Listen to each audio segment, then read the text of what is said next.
1954, a kitchen in Ohio, Friday evening, and the pay envelope is sitting on the table. He earned it. She is the one who will make it last. Before she touches a single dollar, she already knows where each one is going. There is a whole world hiding in what nobody said out loud. The woman of this house was not just keeping a tidy home. She was running the household economy with a discipline most people would envy today. Let me show you how she actually did it. Here is the part that surprises people. In most homes of this era, the husband earned the wage and the wife managed nearly all of it. Magazines said so.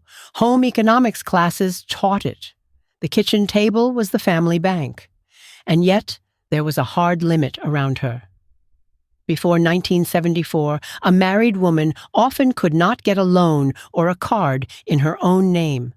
So everything you are about to see was built inside those walls. Admire the skill. Notice the cage it lived in.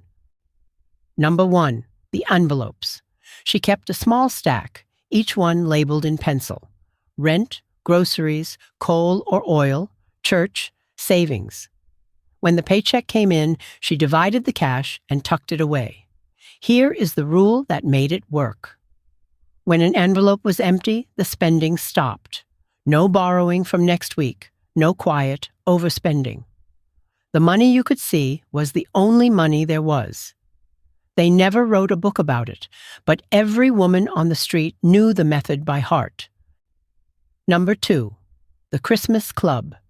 She would walk into the bank in January and open a special account. Then, every single week, all year long, she deposited a small fixed amount. A quarter, a dollar, whatever the budget allowed. The money was locked until November. It paid almost no interest, and that was never the point. The point was that she could not touch it. By the time the holidays arrived, the lump sum was waiting. Forced discipline turned into presents under the tree. It vanished from banks, but it worked. Number 3, layaway. She wanted the new coat, or the washing machine, or the bicycle for Christmas. She did not borrow for it.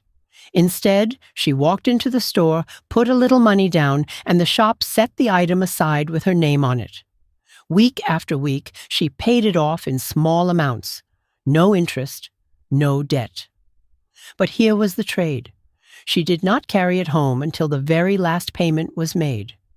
Patience was the price, and she paid it gladly. Number 4, she canned. Every summer the garden gave more than the family could eat in a week, so she put it up in glass jars. Tomatoes, green beans, peaches, pickles, rows of them sealed and lined up in the cellar like savings on a shelf. When winter came and the store wanted more for fresh produce, her pantry already had it. Paid for in July at July prices. Her grandmother taught her this. The garden was a second income that never showed up on any paycheck. Number 5, the sewing machine. A torn hem was not thrown out. It was mended. A worn collar was turned. A child grew, and last year's dress became this year's, let out at the seams. She made curtains, aprons, and play clothes at home, often after the children were in bed. And here is a detail people forget. Flour and feed came in printed cotton sacks on purpose, so the cloth could become a dress when the flour was gone. Nothing was wasted. Every stitch was money that stayed in the house. Number 6, green stamps. At the grocery store and the gas station, the clerk handed her stamps with every purchase. She brought them home and pasted them into little booklets, page after page, often at the kitchen table with the children helping. When the books were full, she traded them for a toaster, a lamp, a set of dishes. Ordinary spending quietly turned into household goods. At its height, the company printed more stamps than the post office printed mail. A loyalty program before anyone used the words. Number 7, the account book. Every evening or every week, she sat down and wrote it all out. The bread, the milk, the thread, the streetcar fare, every penny, recorded in a small ruled ledger, sold for exactly this purpose. It was the spreadsheet of its day, kept by hand in careful columns. When the numbers did not add up, she saw it immediately and adjusted.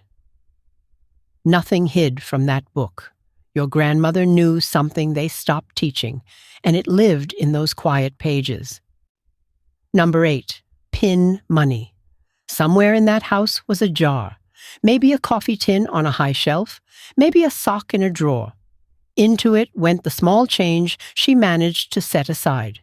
Egg money, a few cents skimmed from the grocery budget, a little earned on the side. It was quietly her own. Now, the phrase pin money was sometimes used to belittle a woman's earnings as if they were trivial. They were not. That jar was a small, stubborn piece of independence. Number 9, coupons. She read the newspaper with scissors in hand. The grocer advertised the weekly specials, and the manufacturers printed coupons right there on the page. She clipped them, sorted them, and matched them to the sales before she ever left the house. 10 cents here, a nickel there. It looks small until you stack a year of it together. This was not a hobby. It was comparison shopping raised to a craft, and she was very, very good at it. Number 10, the store tab. At the corner grocer and the butcher, she often had a charge account. The owner knew her name and her family. He wrote her purchases in a book, and she settled up at the end of the week or the month. It was credit built on trust and reputation, not on a card she was allowed to own. Remember, in her own name, the bank would likely have said no. So this neighborhood credit mattered. It was one of the few doors actually open to her. And there was one more, woven through all the rest.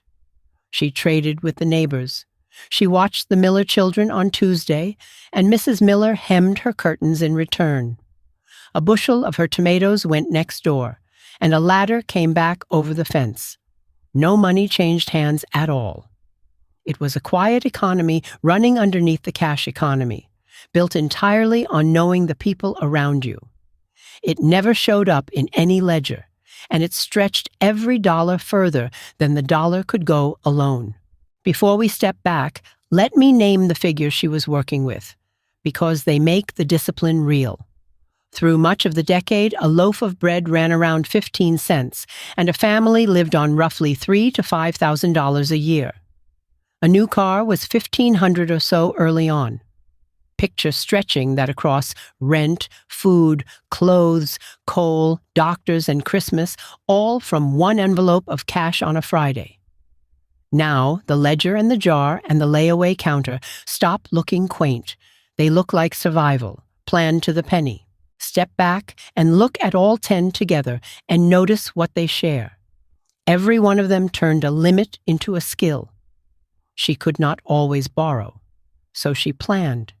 She could not waste, so she made and mended and saved. The envelope, the jar, the ledger, the club at the bank. These were not quaint little habits. They were a complete system for surviving and even thriving on a single wage, run by someone the records rarely bothered to name. Here is what stays with me. None of this was easy, and none of it was free. She did it inside a world that did not trust her with a loan or a card of her own. And still she ran the whole thing, penny by penny, with a steadiness that kept families fed through lean years. We tend to picture her only in the apron.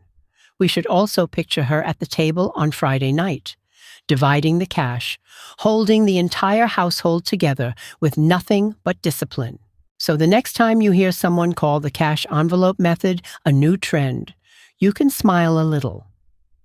Your grandmother was doing it in 1954 at the kitchen table with a pencil and a stack of paper envelopes. The attic remembers, even when we forget. If a piece of this reminded you of someone in your own family, tell me about her down in the comments. And if you want more of these forgotten details brought back into the light, stay with me here. There is always more hiding in what nobody said out loud.